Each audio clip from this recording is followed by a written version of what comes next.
This jacket, almost kitted out like a combat weapon, testifies to the vigor of the punk youth culture, expressing its opposition to the dominant way of thinking and to conventional lifestyles.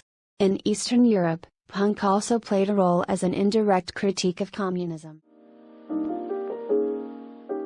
It's likely at some point you've been walking down the street and you see some dudes who look like this. If you're incredibly unlucky, you might even see somebody who looks like this. The word that probably immediately came to mind is punk, as many of these styles are directly linked and inspired by the genre of punk. But why did this happen? How did a sequence of distorted power chords lead to one of the most influential, distinct, and polarizing styles of fashion? In order to find that out, we first need to look towards the origins of the genre and how the clothing linked to the attitude and themes of the genre at the time. If we go back to the early 1970s, punk style didn't really even exist. Yeah, that's right, everyone was dressing like this. The world was full of male manipulators. Punk rock would blast onto the UK music scene in the mid-70s and was originally an intentional rebuttal of many of the themes found in the mainstream, whether it be music or just culture as a whole, leading to the early punk fashion being entirely based around anti-establishment. Due to the, let's say, life choices of individuals within the subculture, they didn't have that much money, with many of the early clothes being refashioned and redesigned items of clothing, often bought from charity shops or just found for free. By refashioned, I basically just mean cut up and crudely reconstructed in a way that was bound to attract more attention, although most of the attention was negative. Although distressed clothing is very popular today, it was incredibly shocking during the mid-70s. Fabric had to be in perfect condition and as clean as possible to be seen as fashionable. This basically went out the window with punk, with every item of clothing being filthy and with enough holes to show off as much unwashed skin as possible. Of course, the DIY style didn't just extend to fabric draped over the body.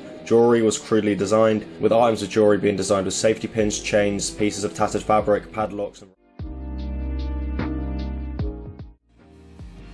A brief history of punk design. Loud, fast, and simple, punk rescued rock and roll by giving the genre a razor blade edge it hadn't had since its earliest days. But the music's only ever been just one facet of punk's identity. It's more than just a sound. It's a philosophy, an attitude, and crucially, a look.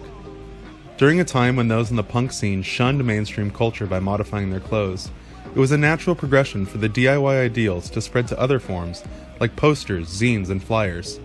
And because the ripped decollage art style required only torn photos, typography lifted from other sources, and a photocopier, it wasn't long before telephone poles and dive bar bathrooms were covered with similar poster designs.